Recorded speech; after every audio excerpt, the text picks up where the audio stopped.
When conservatives aren't dodging climate change questions by saying they're not scientists, their other big dodge is that whatever we do doesn't matter because China will screw it all up. Look, the government can't change the weather. I said that in the speech. No, we can pass a bunch of laws that will destroy our economy, but it isn't going to change the weather. Because, for example, there are other countries that are polluting in the atmosphere much greater than we are at this point. China and India, all these countries that are still growing, and they're not going to stop doing what they're doing. America's a country, it's not a planet. America's a country, not a planet. We looked into that. That claim is rated true. Sounds a little silly, but actually that is at least a much more sophisticated argument than I am not a scientist, because there is really an issue with just how big a slice of carbon emissions come from China specifically. Looking at the gray band down there at the bottom, that's China's contribution to carbon emissions. The increase in the rate of carbon emissions, particularly from 2005 to 2011, is indeed being driven largely by China. So if the U.S. takes action, but China doesn't, we still have a real big carbon problem. But here's the thing. If we do not act to reduce our own carbon emissions, you can almost guarantee China will not. If we do act, there's a possibility they might. And in fact, this is how it appeared to play out this week. EPA seeks 30% cut in power plant carbon emissions by 2030. That was Monday. China said on Tuesday it will set an absolute cap on its CO2 emissions from 2016, just a day after the United States announced its new targets for its power sector. Now on day 3, Chinese advisor who made the relevant comments at a Beijing conference is walking it back a bit. What I said today was my personal view. The opinions expressed at the workshop were only meant for academic studies, he said. What I said does not represent the Chinese government or any organization. Nevertheless, coming just before a global meeting on climate change in Germany starting today, it still proves a point. Sooner or later, China will have to respond to a growing global consensus about the need to reduce carbon emissions. And the U.S. is the single most important player in forming that consensus and applying that pressure. Joining me now, Ann Lee, adjunct professor at New York University and author of What the U.S. Can Learn from China, and Joseph Romm. He's founding editor of climateprogress.org and the chief science advisor for Years of Living Dangerously, the Showtime documentary series I'm also a part of. All right. And China has been really interesting on this issue. They have been hugely increasing emissions. They're building lots of coal-fired power plants. They're also doing a lot to subsidize solar and try to get onto green energy. And they've also basically have their own domestic politics to deal with in the same way that we do. I mean, it's a very different kind of structure of government. It's not a democracy. But there is domestic public opinion where people say, don't kill our economy by not letting us emit coal.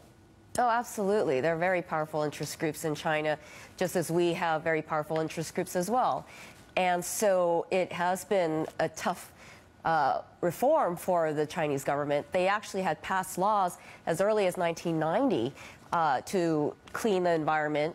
And recently they passed new amendments to try to put more teeth into it, which are more compliance issues, so that they will start fining companies that violate Is there reason to believe that they're going to do that, though? I mean, this is the big question, right? People are saying, well, you can't get, we'll do it, and China's just going to not do any of it. Like, is there reason to believe that there is genuine interest inside the Chinese government to get serious about reducing emissions? No, they absolutely will be serious. This is part of their 5-year plan.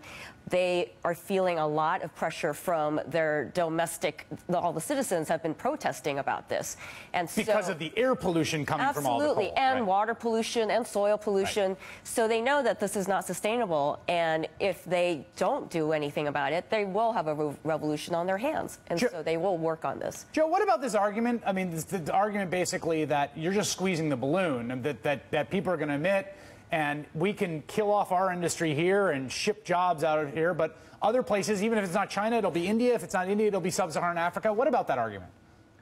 Well, I think there's two things wrong with that. First of all, the Chinese are, suffering under tremendous air pollution, and they know that they're going to suffer from global warming much more than we will. So they are going to peak emissions, and that's what this comes down to. We know we're going to get off of fossil fuels. I don't think there's any question of it. So the issue is, if you're a leader in the transition to clean energy, then you're going to be the leader in one of the biggest job-creating industries of the century.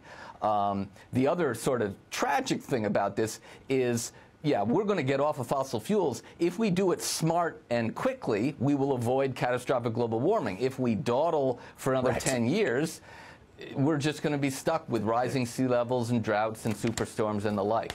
I saw this really interesting piece about Tesla CEO Elon Musk, who said on Tuesday he's thinking of doing something fairly controversial regarding the company's patents. Some think that he may be about to release the patents so that people can make electric cars in other places.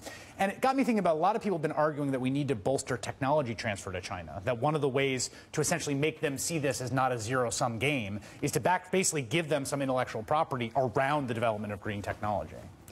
I think that is quite wise. I mean, this is not the first time an American company has basically opened their technology to China. Right. We know that there have been lots of technology transfers, and Microsoft even let them just use their code and copy outright. And really? And thought that, hey, as long it's the razor blade model, so, you know, as they buy the operating system, they'll just keep buying everything else. But I agree that it shouldn't just be about company profits. Right. We're talking about the whole globe. Right. And so you want to make clean energy as cheap as possible to the end user. Right. That's really the big end game. And so if the Chinese government is subsidizing solar panels or doing whatever, we should do the same thing. In fact, there's this a piece today. The U.S. Department of Commerce announced an internal investigation concluded solar panel components imported from China were being subsidized so heavily, American competitors are being damaged. They've now hiked import tariffs on solar cells. Joe, that sounds like a bad idea to me. What do you think? Well, it is a challenge. We certainly want to have a domestic industry, and some dumping by China has certainly been a problem. So I think the Commerce Department has tried to thread the needle here and preserve some domestic solar industry while allowing prices to keep coming down. And the thing to remember about solar power, it's come down in price 99% in the past 25 years. It's the most incredible thing. I think the biggest story right now is precipitous drop of solar power, the cost of it. You have solar is going to be competitive with any other form of energy in Hawaii starting right now, and that's going to spread across the country.